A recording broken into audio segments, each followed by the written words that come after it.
gentlemen, welcome to the main event.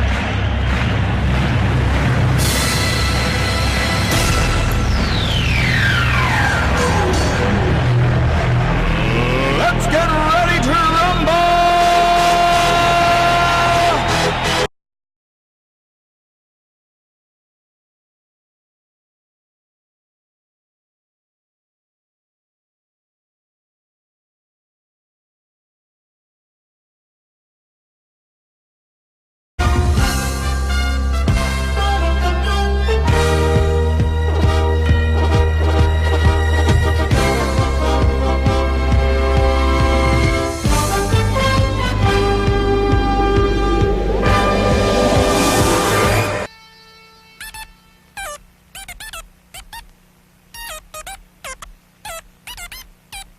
Yes, I can understand you.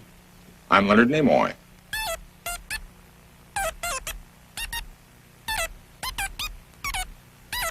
Interesting. A record player that produces beautiful sound and pictures through my TV. What is it called? Ah, Magnavision. Gourmet video for people who know and love video. I see. The system consists of this Magnavision optical video disc player, 54,000 frames such as this one on each side of a disc, and I can actually view each frame individually. Incredible. I can study the techniques of the masters, one versus the other, by going backward or forward with this still frame control, frame by frame or painting by painting, and study them for as long as I want. Are discs such as this one available right now? Really? A complete library of programming? Like the art of swimming, hitting a golf ball, or learning to play better tennis? Now that is an incredible instrument for study and entertainment. Continue, please. I understand. With these slow motion forward and reverse keys, and with this slide, I can vary the rate of speed in both directions from very slow to near normal speed. That way, I can see the action forward or backward at any speed I choose. Show me more.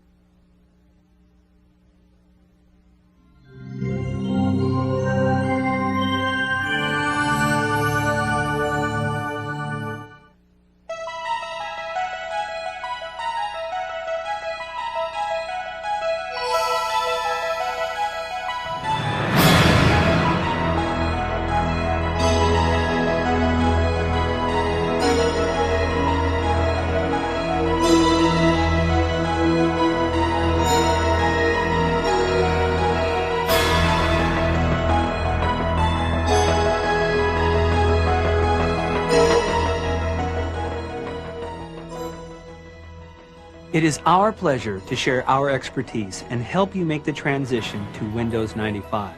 We've introduced you to the Windows 95 interface and several exciting new features. In this segment, you'll learn new ways to manage your documents, and we will explain some of the benefits of the new 32-bit operating system. We'll also introduce you to powerful tools for multimedia and communications. Diagsoft is proud to present Part 2 of our program, Mastering the Transition from Windows 3.1 to Windows 95.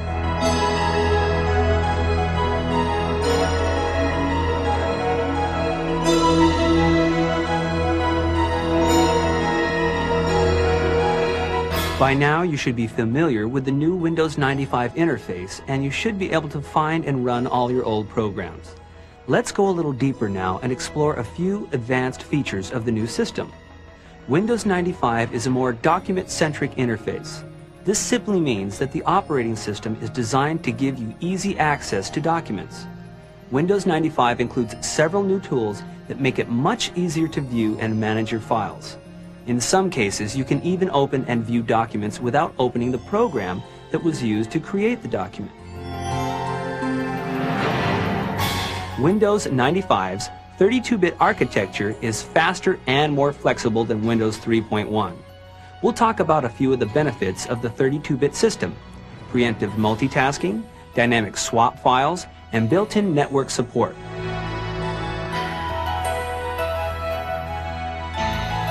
Windows 95 takes advantage of the latest multimedia technology to make computing more engaging and more fun. We'll show you some of the new multimedia players and accessories in Windows 95, and we'll talk about improved video and sound performance.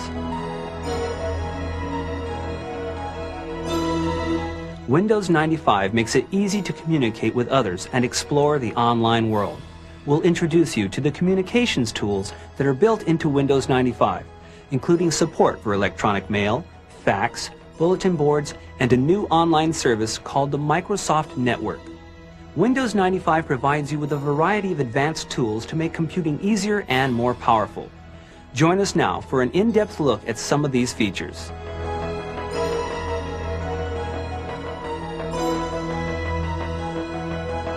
We're going to tell you about several features that make it easier to manage your documents. But before we talk about documents, John will take you back into the control panel to show you how to add features to the Windows 95 interface. This is very important because certain tools are not automatically set up during the installation process. Windows 95 includes an easy way to add and remove features at any time. This helps to save hard drive space and allows you to customize your system to suit your needs. We talked about the control panel in the first part of this program. We're going to talk about it a little more in depth this time and talk about the Add Remove Programs item, which is a new control panel feature. Click on the Start button, go to Settings, and click on Control Panel.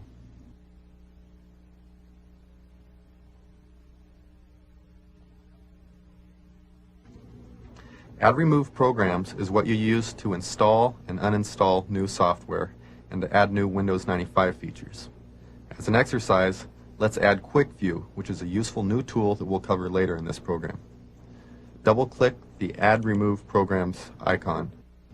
The Add Remove Programs dialog box has 3 tabs: Install, Uninstall for adding and removing any Windows 95 programs, Windows Setup for adding and removing Windows 95 features, and Startup Disk, which is for creating an emergency startup disk.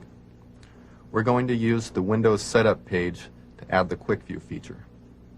Quick View is an accessory, so we select Accessories. Now we click the Details button to select a specific accessory.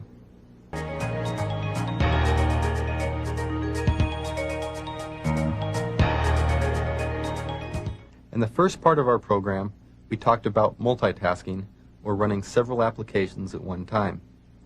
Windows 3.1 used cooperative multitasking, where only one application had control of the computer at a given time.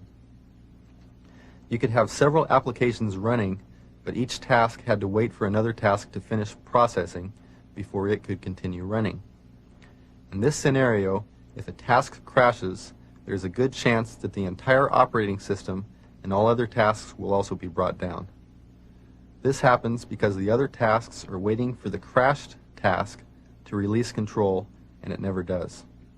Preemptive multitasking means that your computer can do work on several applications at a time in parallel.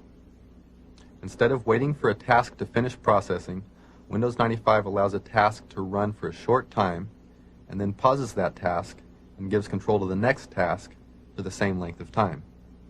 This gives the appearance that all your tasks are running simultaneously. No one application has total control of the computer for extended periods of time. If one task crashes, the other tasks don't get stuck waiting endlessly for it to finish processing. You can then end the crashed task and continue on with the other task you are running. In Windows 95, only the 32-bit programs are preemptively multitasked. Your older 16-bit Windows programs are still cooperatively multitasked. Actually, to get real technical, 16-bit programs are cooperatively multitasked within a 32-bit preemptive task. But if you don't understand that, don't worry about it. If you're running a 16-bit program and it locks up, it's also going to bring down any other 16-bit programs that you're running. But the lockup won't bring down the operating system as often as it did in Windows 3.1. If a 32-bit task locks up, you can end that task without affecting any other tasks.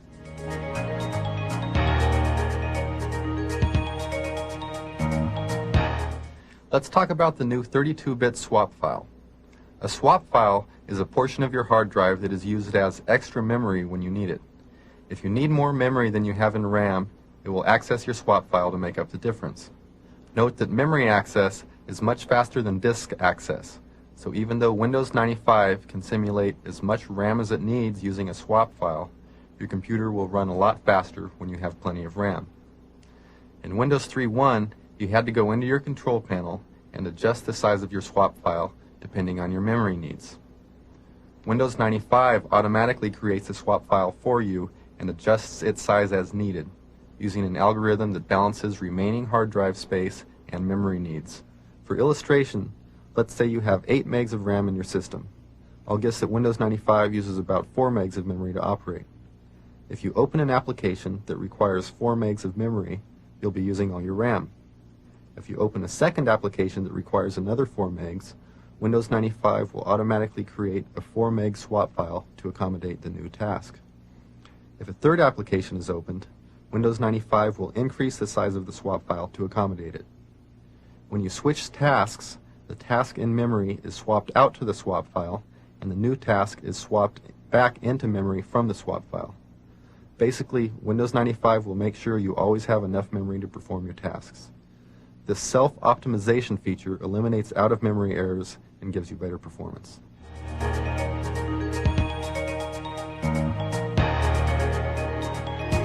Another benefit of the new operating system is its built-in networking capabilities.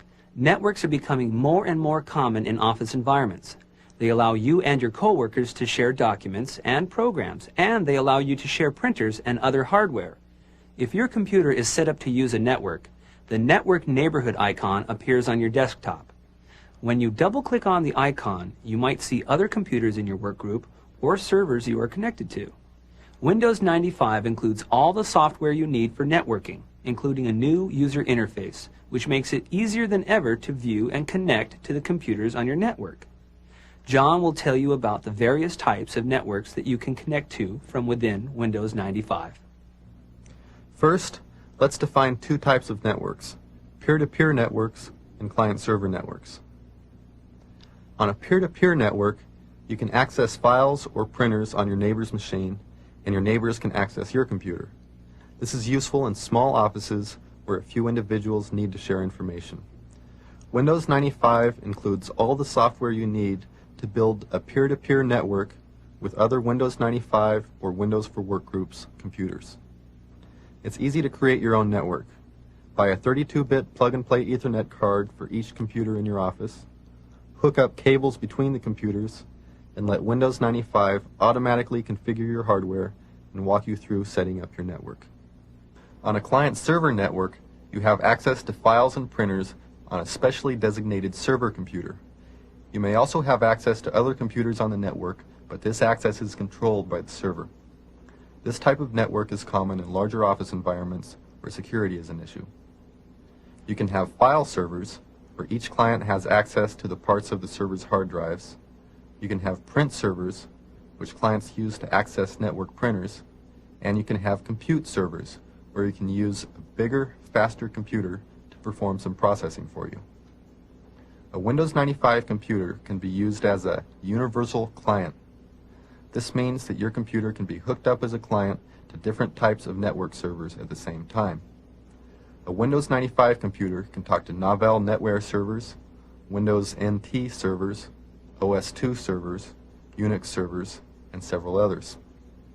Windows 95 also includes dial-up networking support.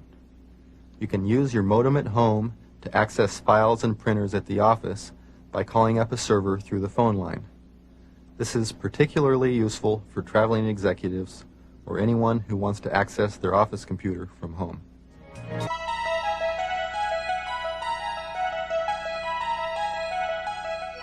We hope you've enjoyed part 2 of our program, Mastering the Transition from Windows 3.1 to Windows 95.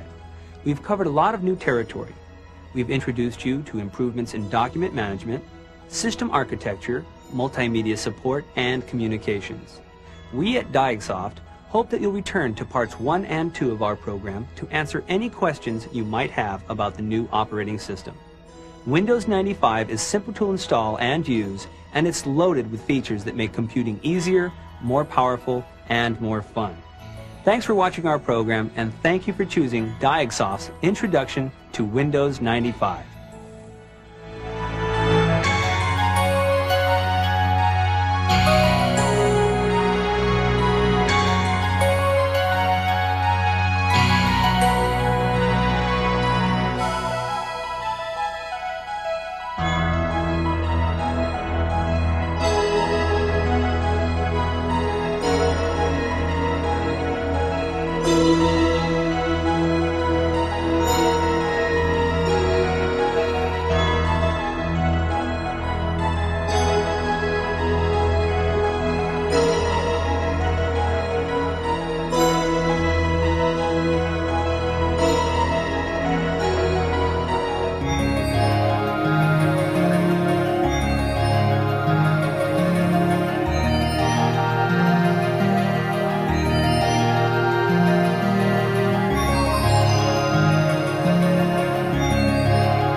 Guarda fuori è già mattina, questo è un giorno che ricorderai. Alzati in fretta e vai, c'è chi credente non ti arrendere.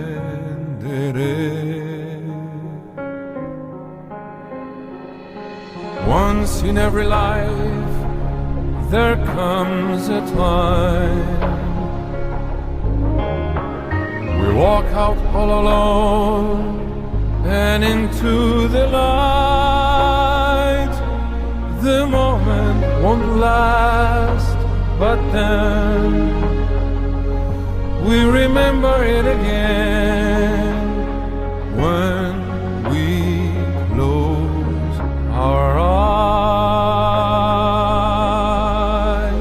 Like stars across the sky, che per vincere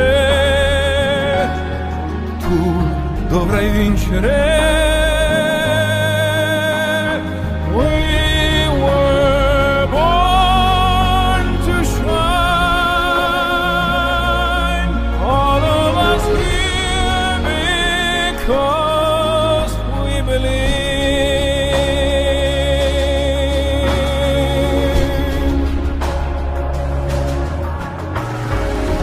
Davanti e non voltarti mai, accarezza con i sogni tuoi, le tue speranze e poi verso il giorno che verrà c'è un traguardo.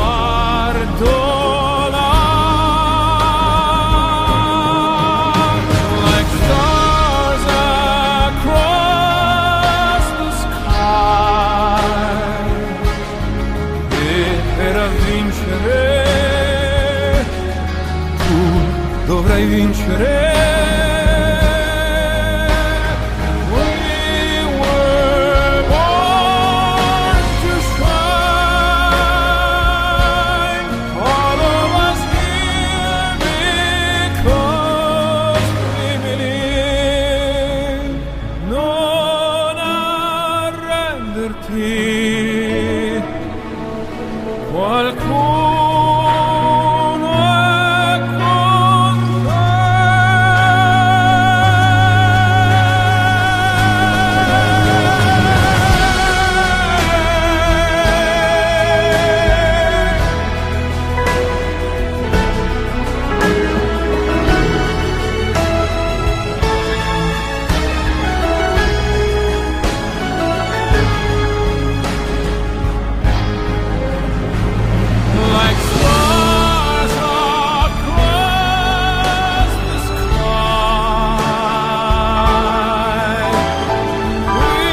Hello. Oh, my goodness.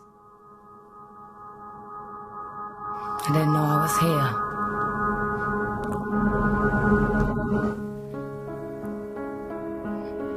Do you know my name?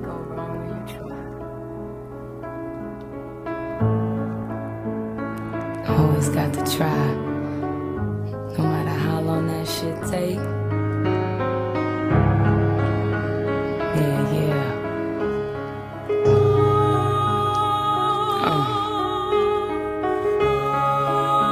Whatever stops you from dreaming,